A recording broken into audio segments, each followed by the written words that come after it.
Hello बच्चों, अध्याय 7 मौसम जलवायु तथा जलवायु के अनुरूप जंतुओं द्वारा अनुकूलन। कल अपन इसमें मौसम पढ़ा था, आज हम जलवायु पढ़ेंगे। तो कल मौसम किसे कहते हैं आपको तो समझ में आ गया था। किसी स्थान पर तापमान, आर्द्रता, वर्षा, वायु वेग आदि के संदर्भ में वायुमंडल के प्रतिदिन की परिस्थिति उस स्थान का मौसम कहलाती है। अब मौसम के कारक कौन कौन से, घटक कौन कौन से हैं? तापमान, आर्द्रता और अन्य कारक भी होते हैं।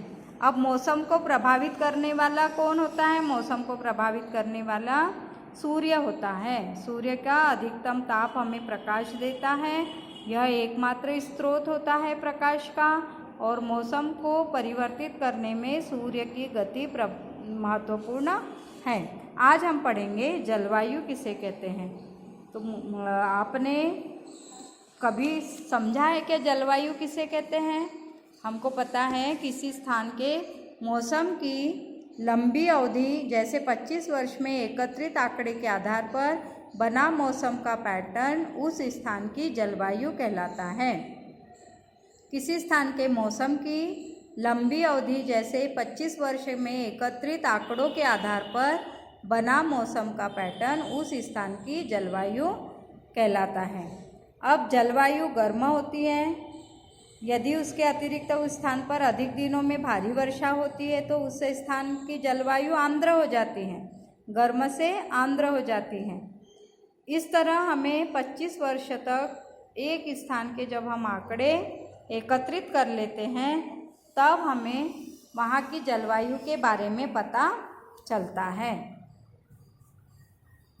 आपको पता है कि जम्मू कश्मीर, श्रीनगर आदि स्थानों पर तापमान कैसे होता है? बहुत कम होता है, और इसकी उल्टा केरल और तिरुअनंतपुरम में तापमान बहुत अधिक होता है। अतः वहाँ की जलवायु कैसी है? गर्म है। जम्मू और कश्मीर की जलवायु शीत है।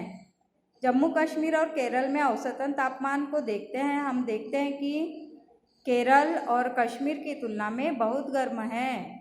इस तरह अनंतपुरम में तापमान बहुत अधिक और जम्मू कश्मीर में तापमान न्यूनतम होता है।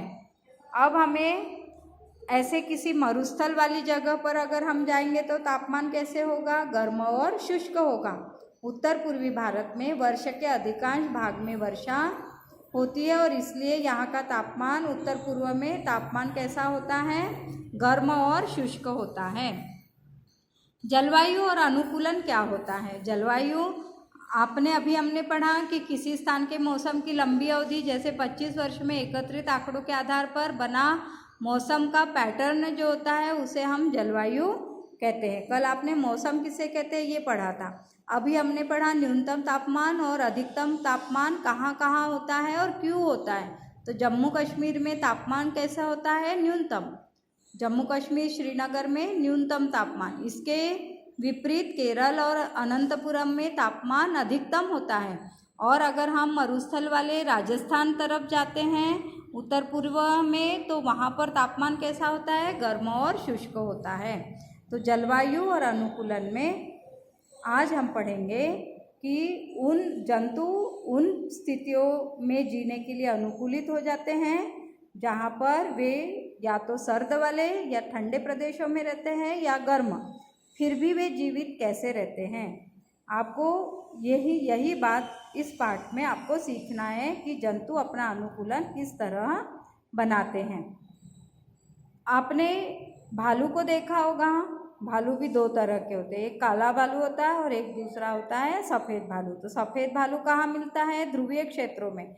और ध्रुव कहाँ होते हैं? हमारे उत्तर दिशा में। उत्तर और दक्षिण ये हमारे दो ध्रुव हैं।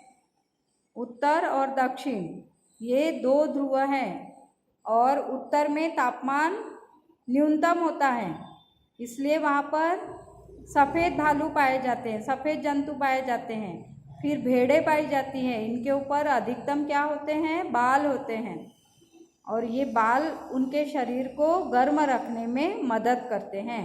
इनका आवाज़ भी गुफानुमा होता है।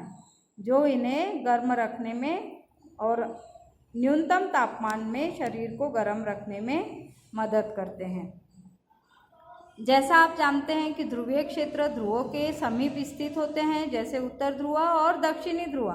ध्रुवीय क्षेत्र के कुछ परिचित देश हैं Canada, Greenland, Iceland, Norway, Sweden, Finland तथा अमेरिका में अलास्का और रूस के साइबेरियन क्षेत्र। ये कौन से क्षेत्र आते हैं? ध्रुवीय क्षेत्र के देश हैं।